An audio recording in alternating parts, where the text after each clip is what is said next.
मेरे इस चैनल पर आने वाले सभी दर्शकों को और श्रोताओं को मेरा सादर सप्रेम नमस्कार। मेरे इस चैनल के माध्यम से स्वतंत्रता संग्राम का 190 वर्ष का इतिहास 1757-1947 तक का, इस 190 वर्ष में ईस्ट इंडिया कंपनी की एंट्री से ब्रिटिशर्स के जाने तक का आखिरी 100 साल लिया जाए तो 90 ईयर्स लिए जाएं तो वीरमंगल पांडे से नेताजी सुभाष चंद्र बोस तक का, लेकिन मैंने 1757 से 1947 तक लिया है। और इस चैनल के माध्यम से मैं वो लोग आप तक पहुंचाने की कोशिश कर रहा हूँ, वो महापुरुष, वो अज्ञात असंख्य भारत माँ के सपूत, स्वतंत्रता सेनानी, साहस और हिम्मत के प्रतीक, अनेक कष्ट यातनाएं सहने के बाद भी सब कुछ नशावर करने वाले, फांसी के तख्ते पर हमेशा की नींद सो जाने वाले,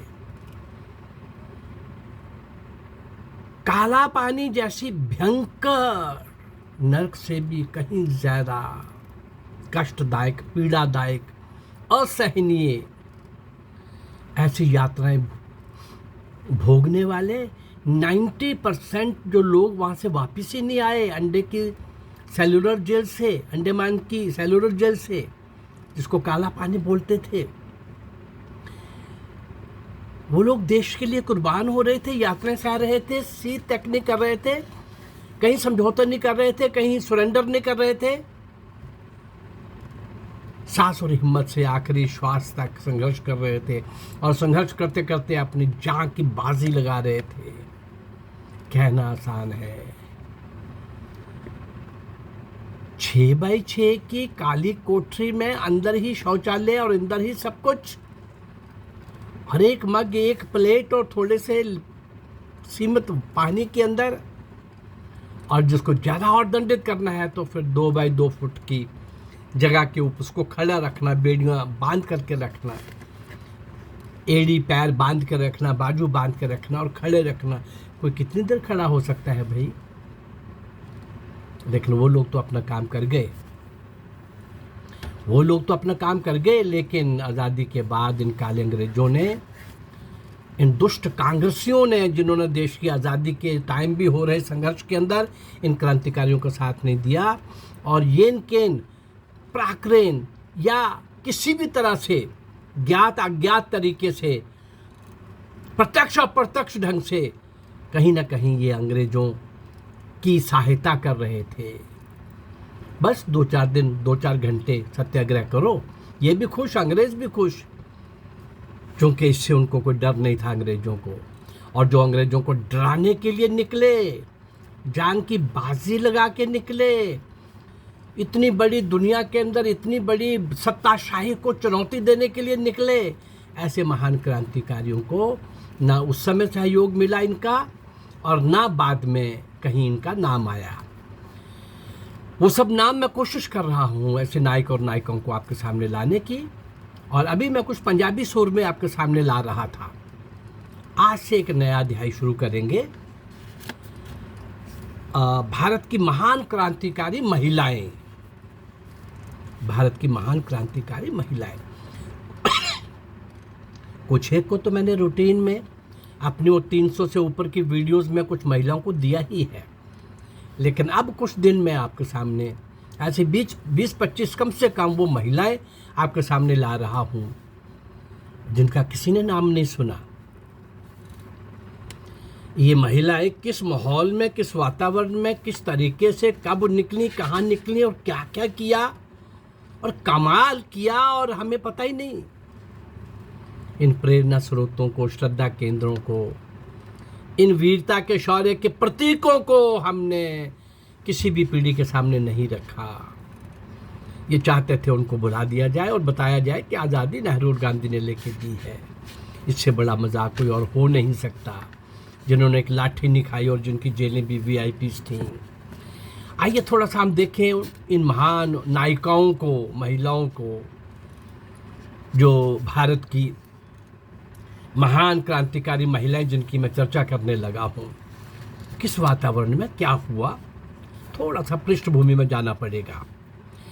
अंग्रेजों ने जब भारत पर आक्रमण किया तो उनके सैनिक करा उठे और कहने लगे बहुत गर्मी है, बहुत गर्मी है।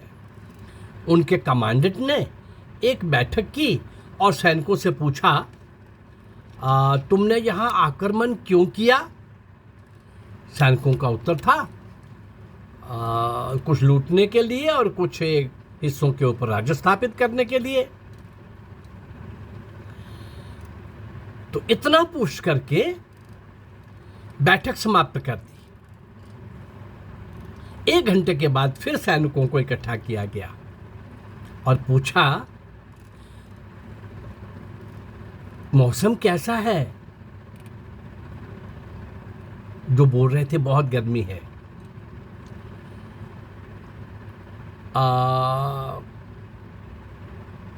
सैनिकों का उत्तर था, सर कोई गर्मी नहीं है, कोई गर्मी नहीं है। बदल मौसम में नहीं, उनकी मानसिकता में आया। हाँ, उसके बाद अंग्रेजों ने अब भारतीयों को अपनी सेना में भर्ती करना शुरू कर दिया, लेकिन उनका एक अपना तौर तरीका था। और जब भर्ती शुरू किया तो इनका रूट मार्च, पथ संचालन जो भी था वो सारे कमांड इंग्लिश में थी। तो अब कैसे करना? अब भारतीयों को सेना में भर्ती करना था। भर्ती शुरू हो गई। उसके उपरांत ये देखा गया कि सैन्य संचालन के लिए लेफ्ट राइट सिखाना था। अंग्रेजी शब्द लेफ्ट राइट उनकी समझ से बाहर था। इसलिए प्रत्येक भारतीय सैनिक के पैर में घास और दूसरे पैर में पत्ती बांध दी गई और संचालन सिखाते हुए क्या बोला जाने लगा? संचालन सिखाते हुए क्या बोले जाने लगा? घास पत्ती, घास पत्ती, घास पत्ती। ये संचालन सिखाते हुए बोलते थे। घास पत्ती कहते कहते लेफ्ट राइट, और ऐसा करते करते लेफ्ट राइट सिखा दिया। अब उनके सैन्य दल बनाने थे, उसमें भी बहुत गड़बड़ की उन्होंने। उनको सूट करता था, उनकी गड़बड़ नहीं थी। गलतियां तो शुरू से हमारी भी बहुत रही हैं। अब उन्होंने क्या कमाल किया, उसमें क्या चालाकी की, जब उनको अलग अलग रेजिमेंट बनानी थी, अलग अलग सैन्य दल बनाने थे, तो उसमें भी अलगाव के भाव भर दिए। अर्थात ये गोरखा रेजिमेंट, ये कुमायूं रेजिमेंट, ये जाट रेजिमेंट, ये सिख रेजिमेंट, इस प्रकार का ये होने लगा। सब अलग अलग रहें, ऐसी योजना बना दी गई, ये सब इकट्ठे ना हों। और उसके बाद कहा कि भारत में सभी बाहर से आए हैं, यूनानी, पारसी, यहूदी, मुसलमान और हम अंग्रेज भी। साथ ही कहा कि आर्य भी बाहर से आए। अंत में कहा कि भारत कोई राष्ट्र नहीं है, भारत ये राष्ट्र बनने की प्रक्रिया में है, और इस प्रकार से भारत की मिट्टी में अपने पैर जमा लिए। अब शुरू हुआ उनका तानाशाही रवैया, दमनकारी नीति और अत्याचारों का दौर, अत्याचारों की कहानी। इसके फलस्वरूप हुआ क्या?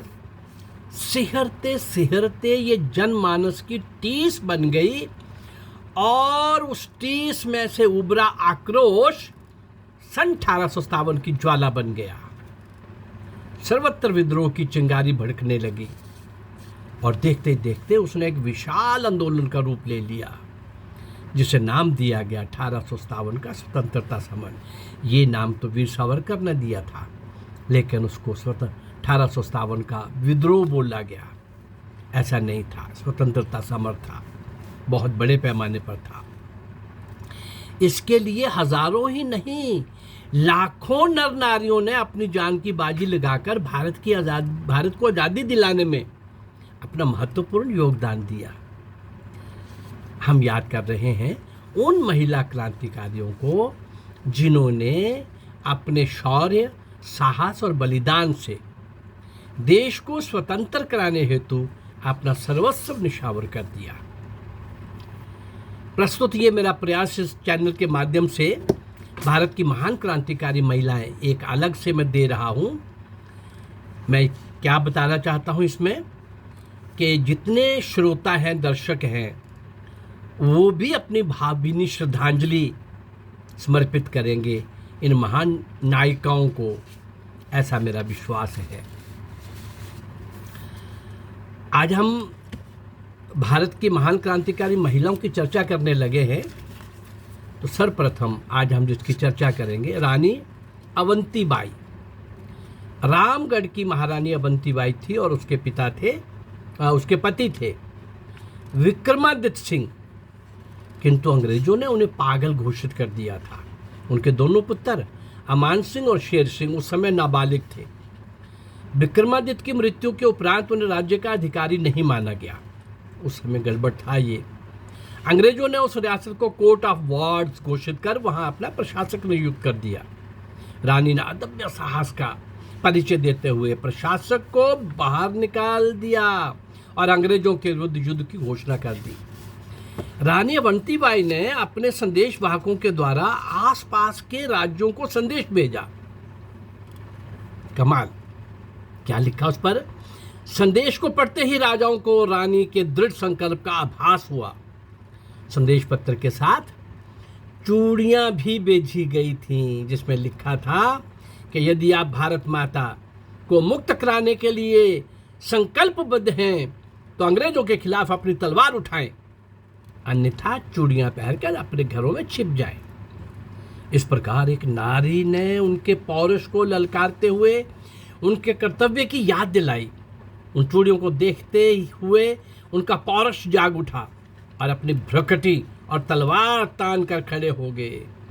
शाहपुर के राजा जगत सिंह ने नारायणगंज पर आक्रमण कर दिया। दूसरी ओर बहादुर सिंह लोधी ने शाहपुर का मोर्चा संभाल लिया। सलीमनाबाद में अंग्रेजी सेना के भारतीय सैनिक उन्होंने विद्रोह का झंडा उठाते हुए पाटन के सूबेदार बलदेव तिवारी से जा मिले। यानी ये इस महारानी के पत्र का कमाल था। रानी अवंतीबाई और विजय राघवगढ़ के राजा सूर्य प्रसाद दोनों ने मिलकर नर्मदा के समस्त उत्तरी क्षेत्र में विद्रोह का मार्ग प्रशस्त कर दिया। रानी अवंतीबाई ने मंडला के अंतर्गत खैरी नामक ग्राम के पास अपनी व्यूह रचना का मोर्चा जमाया। वह मंडला पर आक्रमण करना चाहती थी, किंतु उसके पहले अंग्रेज सेनापति वाडिंगटन रानी के साथ युद्ध करने आ पहुंचा। इस पहले ही युद्ध में रानी की तलवार चमक उठी और उसके सामने बिजली भी कौन दिया रही थी। धड़ाधड़ शत्रु की सेना का संहार करती जा रही थी। घोड़े पर सवार होकर सेनापति वाडिंगटन ने रानी को घेरने का प्रयास किया। घोड़े पर सवार रानी ने पूरी शक्ति के साथ वाडिंगटन पर अपनी खड़ग से प्रहार किया, किंतु उसी समय उनका घोड़ा थोड़ा आगे बढ़ गया और उनका तलवार वाडिंगटन के घोड़े पर जा पड़ी। प्रहार की प्रखरता के कारण उसकी गर्दन कटकर जमीन पर जा पड़ी। वाडिंगटन घबराकर भाग खड़ा हुआ और सैनिकों की भीड़ में ओझल हो गया। रानी की तलवार ने असंख्य सैनिकों को मौत के घाट उतार दिया। वाडिंगटन अपनी हार से परेशान था। उसने फिर तैयारी कर रानी को उनके किले रामगढ़ में जा घेरा। वाडिंगटन की विशाल सेना से बचते हुए रानी रामगढ़ से हटकर देवहारगढ़ की पहाड़ियों की ओर कूच कर गई। देखा कि दुश्मन बहुत बड़ी सेना में है। आसपास के क्षेत्रों पर कब्जा करते हुए उसने रामगढ़ में आग लगा दी और रानी की तलाश में चल पड़ा। वाडिंगटन रानी की तलाश में चल पड़ा। रानी अवंतीबाई ने पहाड़ियों पर से ही छापामार युद्ध आरंभ कर दिया। सैन्य शिविर पर आक्रमण कर वाडिंगटन की सेना को छिन्न भिन्न कर दिया। इसी समय अंग्रेजों की सहायता करने के लिए उत्तर भारत के कुछ राज्यों और रीवा राज्य की सेना पहुंच गई। जिन गद्दारों के कारण हमारा देश गुलाम हुआ। देखिए जरा एक रूप, उत्तर भारत के कुछ राज्यों और रीवा राज्य की सेना पहुंच गई। किसकी सहायता के लिए? अंग्रेजों की सहायता के लिए। लेकिन रानी भी पूरे शौर्य के साथ उनसे लोहा लेती रही। रानी को जब लगा कि आप घिर जाएंगी तो उन्होंने अपने विश्वास पात्र साथी उमराव सिंह को कहा, भैया अंग्रेजों के अपवित्र हाथों मैं पढ़ने से पहले ही अपनी ये लीला समाप्त करना चाहती हूँ। उमराव सिंह ने कहा कि बहन पहले मुझे अपना जौहर दिखा दो, इसके बाद आप जो उचित समझे वैसा करें। इस प्रकार से उमराव सिंह ने अंग्रेजों की सेना मूली गाजर की तरह काटनी शुरू कर दी और काफी बहुत आगे बढ़ गया। लेकिन कहाँ गड़बड़ हुई, अब रानी को लगा उमराव सिंह कहीं सामने नहीं दिख रहा तो वो भी शायद खत्म हो गया और वह अकेली रह गई है। तुरंत अपनी तलवार अपने पेट में मार अचेत होकर गिर पड़ी। कुछ देर के बाद होश आने पर वॉडिंगटन ने उन्हें सलाम किया और उनके सहयोगियों के नाम पूछे। उत्तर में बस इतना कहा, युद्ध के लिए मैं स्वयं जिम्मेदार हूँ। इतना कहकर सदा के लिए अपनी आंखें मूंद ली। हरिओम का नाद करने के उपरांत 20 मार्च 1858 को एक वीरांगना अपने देश की आज़ादी के लिए शहीद हो गई।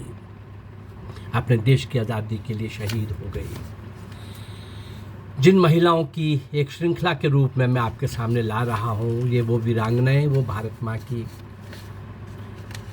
स्वतंत्रता के लिए पूरी तरह से शौर्य और वीरता से लड़ने वाली, बहादुरी का परिचय देने वाली। सर्वप्रथम मैंने नाम लिया है रानी अवंतीबाई का। यद्यपि रानी लक्ष्मीबाई का नाम आ चुका है, झलकारी का आ चुका है। झलकारी का मैं फिर से फुल एपिसोड आपके सामने लाने जा रहा हूँ। इन सारी महान नायिकाओं को आपके सामने रखने का और इसके पहले पंजाबी उन सूरमों को आपके सामने रखने का जिन्होंने देश विदेश में तहलका मचा दिया था। 1857 के बाद का मोर्चा पंजाब में ही नहीं, पूरे देश के अंदर और विदेशों में भी संभाल लिया था। उन पंजाबी सूरमों के बाद इन भारतीय नारियों को, महिलाओं को, क्रांतिकारी महिलाओं को जिनको कोई नहीं जानता, ये सब मैं आपके सामने लाने का प्रयास कर रहा हूँ। मेरा ये प्रयास अगर आपको अच्छा लग रहा है तो मेरे इस चैनल को लाइक करिए, सब्सक्राइब करिए और शेयर करिए। नमस्कार, जय भारत।